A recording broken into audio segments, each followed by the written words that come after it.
জোড়াগেট গরুর হাট, গরু বেচা কেনা চলতেছে। রাত 2:30-3টা বাজে। এখানে একটা গরু অসুস্থ হয়ে পড়ছে, শুয়ে পড়ছে। গরম লেগে গেছে বেশি নাকি? হ্যাঁ, চলো সামনে এখন শুয়ে রয়েছে কিনা। এই তো বেচা কেনা হচ্ছে, ভরপুর বেচা কেনা হচ্ছে। ভালোই তো গরু রয়েছে আসিম ঘরের সামনে। হ্যাঁ, এই একটা চলে আসছে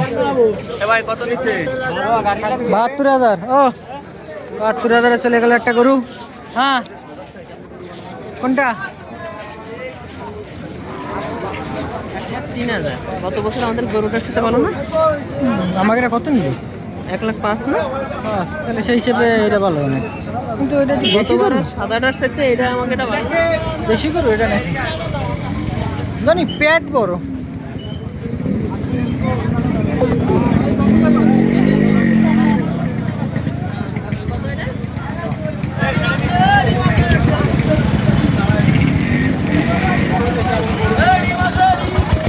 হ্যাঁ ঢুকতিছে, হ্যাঁ গরু ঢুকতিছে, এক করে করে ঢুকে।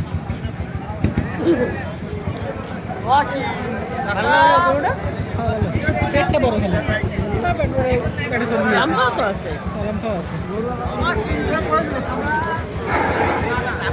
হ্যালো, প্রিয় খুলনাবাসী, কুরবানি হাটে বিকাশ পেমেন্ট করুন না। বর্জ্য যত্রতত্র ফেলবেন না। কুরবানি হাটে বিকাশ পেমেন্ট করা যাচ্ছে। যে স্থানে ময়লা রাখি ওই স্থানে বর্জ্য রাখুন। কোরবানির বর্জ্য বিধান নিয়ম মেনে দ্রুত অপসারণ কর্পোরেশনকে সহায়তা করুন। ঈদ হোক আনন্দময়, শহর থাকুক পরিষ্কার। পরিচ্ছন্ন নগরে গড়তে আমরা সকলে একসাথে কাজ করি। সিটি কর্পোরেশনের পক্ষ থেকে সবাইকে ঈদ উল আজহা